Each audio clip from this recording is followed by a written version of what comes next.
Shri Sai Satcharita, The Wonderful Life and Teachings of Shri Sai Baba, Chapter 46, Baba's Gaya Trip, Story of Goats.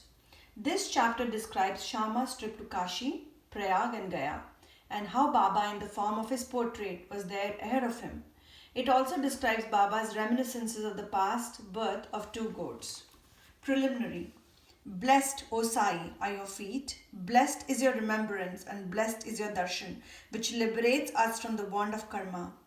Though your form is invisible to us now, still, if the devotees believe in you, they get living experiences from you. By an invisible and subtle thread, you draw your devotees from far and near to your feet and embrace them like a kind and loving mother. The devotees do not know where you are, but you so skillfully pull the wires that they ultimately realize that you are behind them to help and support them. The intelligent, wise, and learned folk fall into the pit of the sansar on account of their egoism, but you save, by your power, the poor, simple, and devout persons. Inwardly and invisibly, you play all the game, but show that you are not concerned with it, while you do things but pose yourself as a non-doer. Nobody ever knows your life. The best course, therefore, for us is to surrender our body, speech, and mind of your feet, and always chant your name to destroy our sins. You fulfill the wishes of the devotees, and to those who are without any desire, you give bliss supreme. The chanting of your sweet name is the easiest sadhana for devotees. By this sadhana, our sins, rajas and tamas qualities will vanish. The sattva qualities and righteousness will gain predominance, and along with this, discrimination, dispassion, and knowledge will follow. Then we shall abide in ourself and our Guru, who are one and the same. This is what is called complete surrender to the Guru. The only sure sign of this is that our mind gets calm and peaceful. The greatness of this surrender, devotion, and knowledge is unique, for peace, non-attachment, fame, and salvation, etc. come in its wake. If Baba accepts a devotee, he follows him and stands by him day and night at his home or abroad.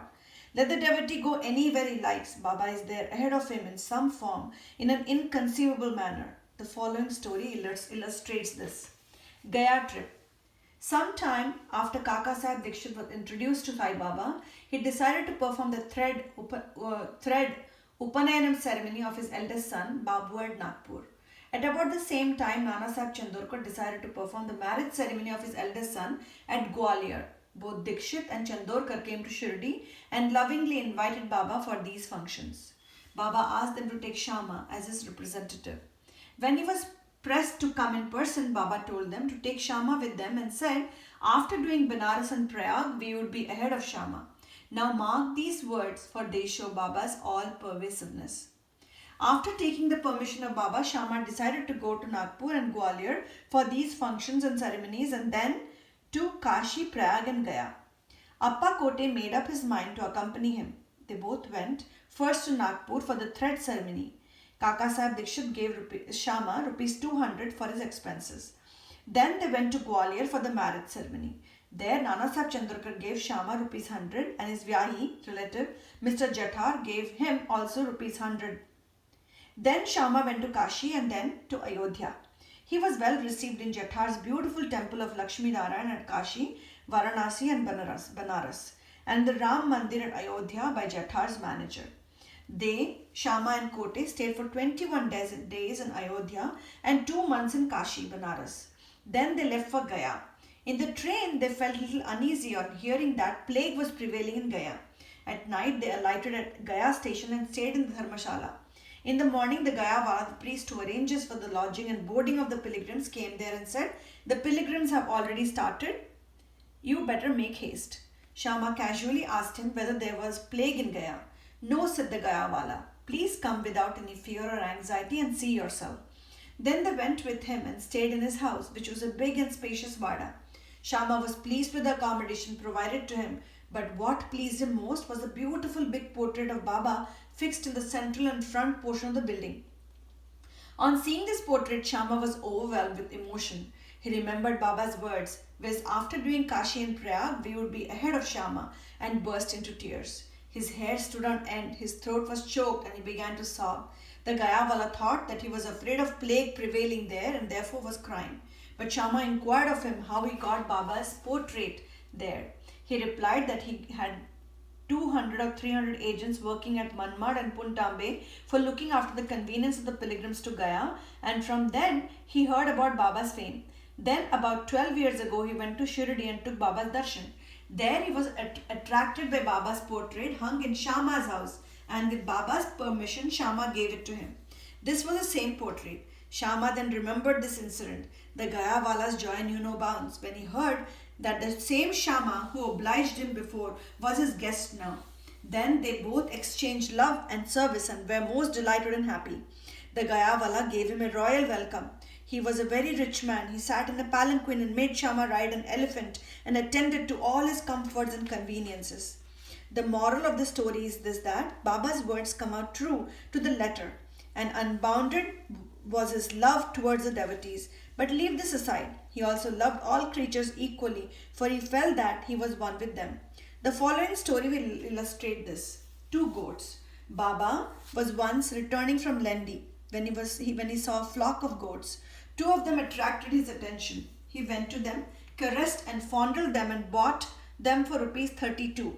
The devotees were surprised at this conduct of Baba.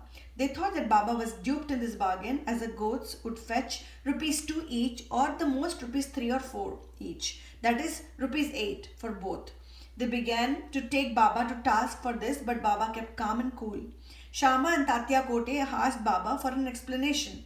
He said he did not care to store money as he had no home or family to look after. He asked them to purchase at his cost 4 seers of dal and feed the goats.